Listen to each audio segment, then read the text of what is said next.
Hello, super friends, and welcome back to another episode of Superhero Saturday, where we talk about the arts of superheroes, storytelling, and so much more. My name is Annie, and if you're watching this video, that means you're probably interested in art in some form or another, even if it's just superhero fiction. And if you're interested in art, that means you've probably tried your hand at it at some point or another, whether that is drawing or writing or sculpting or composing or underwater basket weaving, whatever. And unfortunately, that means the chances are that you may think that you're not very good at it. And I don't want to put something in your head. I just know that all the artists that I've talked to seem to feel this way about their art, whether or not they have a very good proficiency at it or not. Or at the very least, every artist that I know knows of another artist who they think is way better than them at the art form that they like to do. I really like making up stories and I like doing it and they sound good to me, but I have this friend who is like way more talented than me. She writes stories like you wouldn't believe. Ugh, I'll never be that good. Sound familiar? Virtually every artist that I know has something that psychologists call imposter syndrome, at least on some level. That means that regardless of how good you are at something, you feel like you are an imposter or you don't actually belong in the world of these great artists that you look at and admire. That's why in today's episode, I want to take a minute and tell you that you actually don't have to be good at something to be great at it. What? What are you talking about? Don't you have to know how to do something in order to do it? Like, I can't just invent a new type of quantum physics if I don't even know what the word quantum means. Okay, so that's a fair point. You should be able to at least recognize music when you hear it if you want to learn to play an instrument. But you actually don't really need to know very much about the art form or the skill at all to get started. Sometimes it's much more about the learning process and the continual involvement in the art form rather than the finished product itself. And that's the way that it should be. Think about it this way. If you want to be able to paint bowls of fruit like those classic Renaissance painters or wherever the heck they do, but you can only kind of sketch out the shapes and the ideas right now, that's okay. The more that you work at it, the more that you practice, the more that you learn, the better at it you're going to get. The only way you're going to learn how to paint with texture, with shading, with composition in the future is if you take that first step and learn how to just simply get across the idea of a bowl of oranges.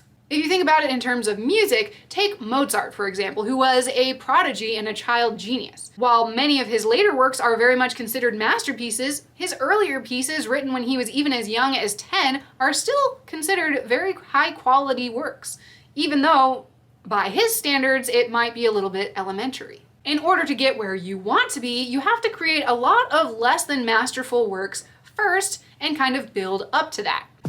Well, sure, that makes sense, but anyone can learn how to draw a bowl of fruit. I want to be able to paint something that's a real masterpiece, something that will hang in art history museums for years and years to come. Those famous masters were able to do all of that because they had rare talent, and I certainly don't. Listen, I've talked extensively about this on my channel, but I have no problem saying it again. Talent is not nearly as important as a lot of people think that it is. Most of the art forms that we really resonate with are just something that you can learn to do by mastering a simple set of skills. Not because you have some kind of magical ability to make things happen. How could a great like Beethoven know that he was a very proficient piano player if he had never learned how to master a simple scale?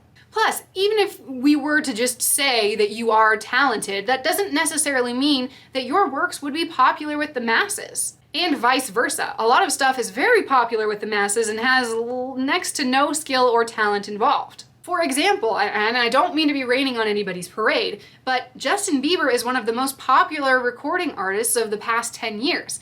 But I personally wouldn't go so far as to say he is a uniquely talented vocalist.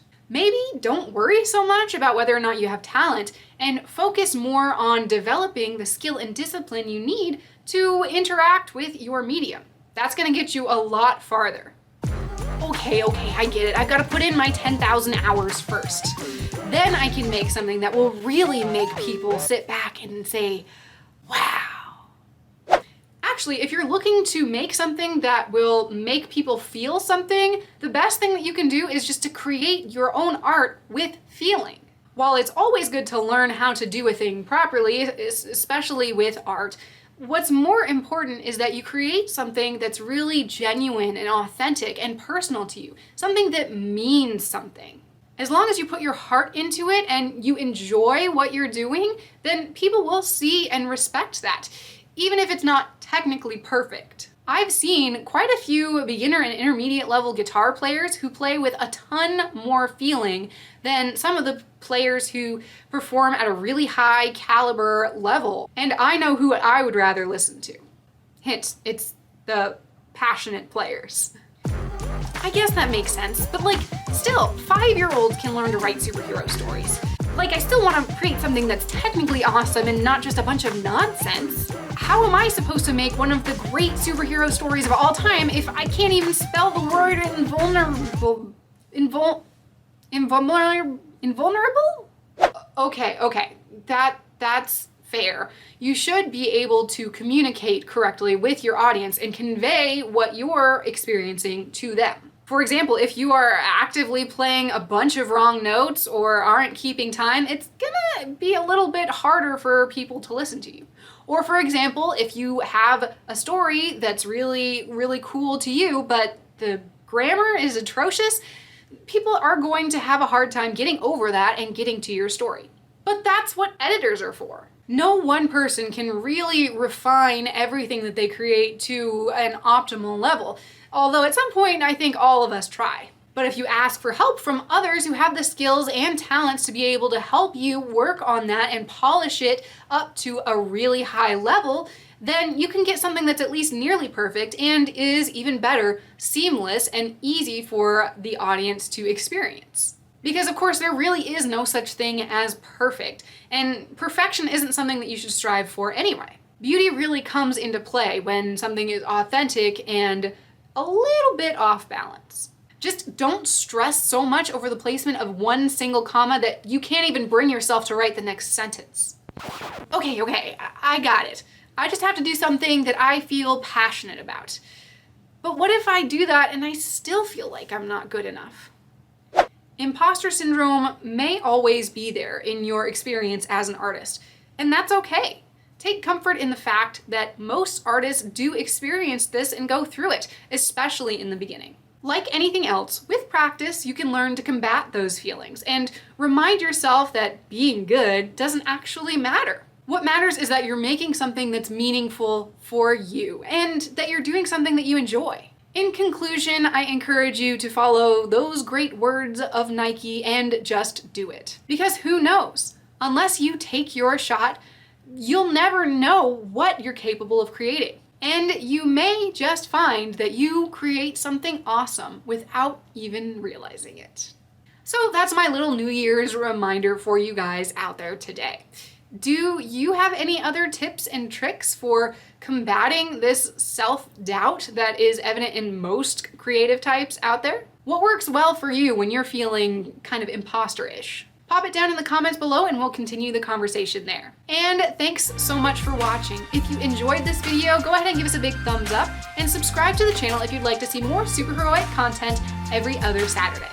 You can join the team by following us on social media or by supporting us over on Patreon. And if you want to see the works that I've published in spite of my own sense of self-doubt, you can go over to our website at www.fearless9.com and pick up some stories that may just contain your new favorite superheroes. Thanks again for watching, Super Friends, and we'll see you next time.